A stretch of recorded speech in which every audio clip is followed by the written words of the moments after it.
I don't want anything.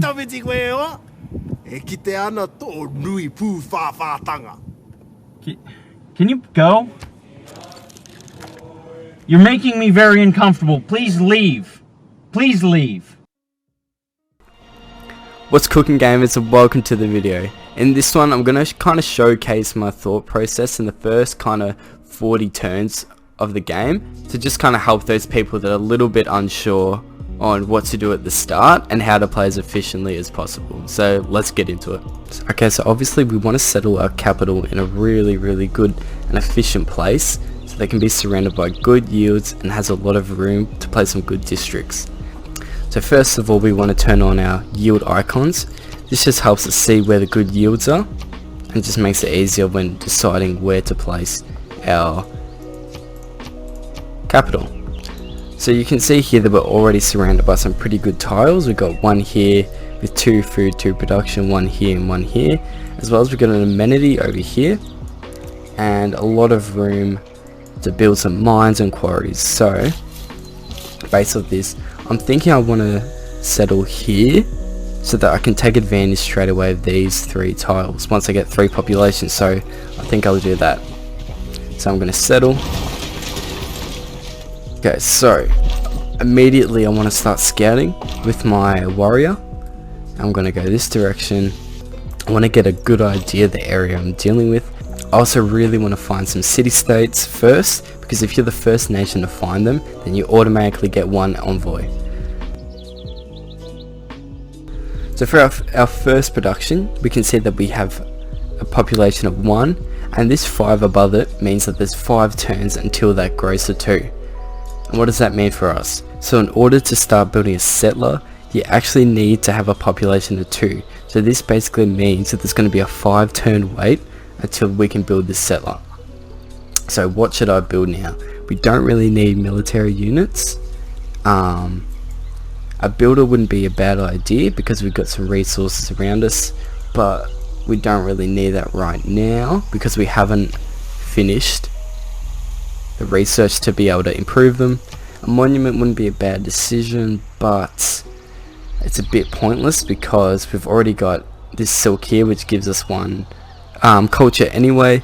So our best option is go with the scout. So as I was saying before, we really want to explore this area and try and find where the other nations are so we can plan according to that and be as efficient as we can. So when picking your research, I honestly pick between animal husbandry, mining or pottery, just based on the fact that there's no boost for them. So I am inclined to do the mining one because we have 2 resources here that need mining. There's not really anything around here that needs animal husbandry besides the cattle, I guess. There's cattle down here. And for pottery, there's no resources around here, so we're going to go mining. So this is coastline here, which means there'll be no civs up there, so we just need to focus on exploring in this direction. Okay, because it's only turn 3 and that scout was here, we can assume that there's a barbarian camp around here. So we're just going to follow this guy, see where he takes us. And as we predicted, here it is. So with this scout, I'm also going to go this direction because we don't really need to worry about up here because that's ocean. So we've got 1 turn until we get a builder. So what I'm going to do, I'm going to click builder for 1 turn. This is now across the 2 population. As soon as that's happened, I can click this button here to change my production and go back to the settler. So now if you check the production queue, the builder's already had a tiny bit of production towards it, which means that once this is done, I can click back on that builder and he will be finished a lot quicker because I've already completed 1 turn of production. Heal up a little bit. I might actually wait to get the discipline policy, which is in 3 turns. For our next research, I'm going to go with pottery because pottery leads to writing, which gives us the campus, which is always good. So we're gonna go pottery. 26 gold. Honestly, that's one of the worst things we could have gotten. So we got our first run of policies. So obviously, because we were playing as Germany, and we get 2 slots, we're going to put both of those in there. But what do we choose between these ones? So when I first started playing, I always chose urban planning because obviously I thought more production is always good, but it's extremely important that you get a little bit of faith at the start so that you can unlock your pantheon.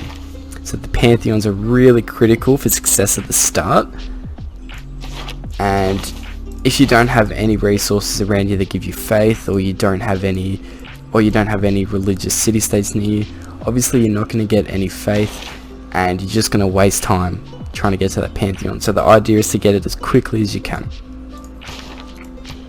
So for our next civic, because I want to work towards getting this policy, which increases production towards settlers, I want to go towards this route of foreign trade to early empire. So obviously out of these two, I'm going to go with foreign trade, and hopefully we can try and get this boost here, which is discover a second continent. Okay, we have just met the Aztecs, which are very strong in the start because of their eagle warriors, but we are still pretty far away from them, so we don't have to worry too much unless they've settled close to here, which I don't think they have. Honestly, because riding's been boosted, I'm thinking of going with that. Well, animal husbandry isn't a bad idea just so we can get some horses, but while I'm thinking of doing riding, I'm just gonna do some pinning and work out where I actually want to put my districts. So because we're Germany, we want to have our Hansa district, or the industrial zone, next to the commerce hub, as well as near a lot of resources. So for example, this would be a nice spot for a Hansa zone, because not only will we get bonuses from the resources, but once we improve these to mines, that'll add more bonuses as well for this. So we can do that. This, as well as I like the idea of having the campus here, just because we get the bonuses from the 2 forests as well as the mountain there.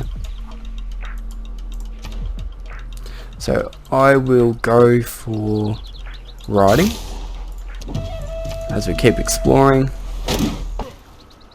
So with this settler, I want to try and go this direction and get a little bit of distance between the Aztecs and my capital. So we're going to settle around here. We'll see what we can find.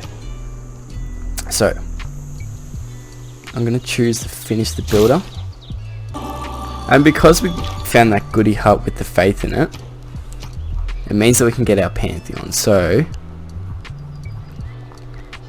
in terms of pantheons, because Germany's so production heavy, there's really no point to go for something that gives us production. So what would be a good choice? I think we might go with Divine Spark. Okay, so I'm gonna upgrade this, and we're just gonna keep building settlers. So we can, I really want to settle on one of these. These are both on hills, so these are good. And I want to have the campus next to wherever I settle the capital, because obviously you get 1, 2, 3 or 1, 2, 3 mountain bonuses for your campus. So I'm thinking I want to do it over this side, but then again I've got dyes over here, but I am going to do it over this side.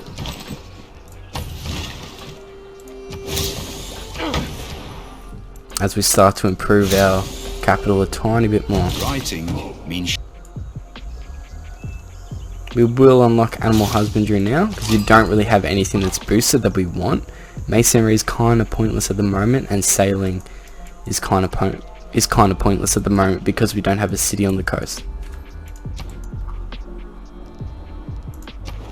Okay, so we're the first one to meet this city-state, which we know that because we automatically got 1 envoy, which is really good. We can also look at the quests that they want us to do. trigger a Eureka for archery, which means that we have to kill something. Where is it? We have to kill something with the slinger, which is fairly easy, so we can do that. Also found Babylon, which I'm assuming were the first ones, which is also really good, plus 2 science for free. And they want us to trigger a Eureka for irrigation, which is achieved by farming a resource, so like improving wheat or rice, which we don't really have around us. We have some down here, so we'll just have to see how that goes. Okay, what do I want to do now? I feel like we really need a builder so that we can clear this woods and build the campus, so I'm going to do that. So I need to do one more thing with this builder so that I can unlock the boost for this Civic. So we're going to buy this. Might be a waste of money, but that boost is pretty valuable to us.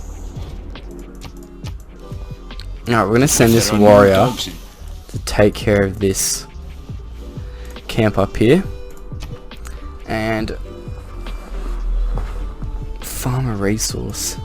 I'm going to do that next so that we can take advantage of this silk here.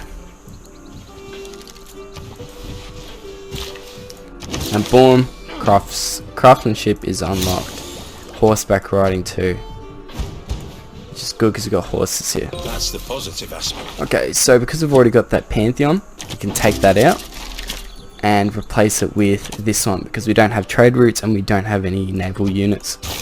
So where should I put this guy next? And there could be some good places. So I can take the So I can take the risk down there, or I can go somewhere up here, which is on the coast, but I feel like I want to take the risk. So for early empire, we have to grow our civilization to at least 6 population. So already we have 2 here and 1 here, and there's 1 turn until that grows and 3 turns until that grows. So we'll have 5 in 3 turns. We have 5 population in 3 turns. So we can assume within this, so we can assume in these 23 turns that we will get 6. I guess we go for the trader right now. Get a path opened up.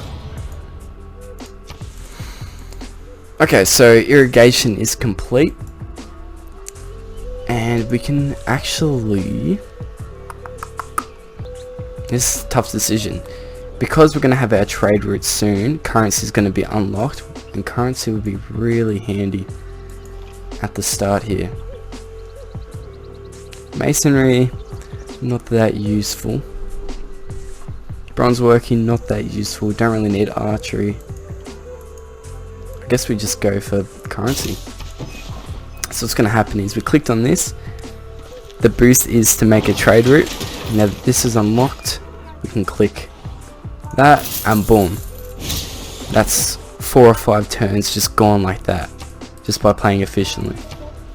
So we are going... We're going to go for a builder, so that I can clear this space, then put the campus down. So I can play a tiny bit more passively because I've got all this space over here to try and populate, and he's not really pushing out, so I can kind of focus on my districts right now instead of just trying to aggressively settle. The reason I click monument is because the monument is going to be pretty useful, and by chopping that down you can already see down to 4.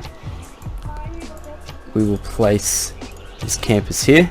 4 yields, not too bad, but we're going to swap back to monument because we might as well let that finish.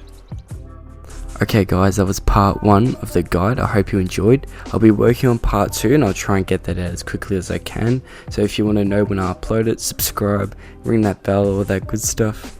Once again, I hope you enjoyed and I hope you have a good one.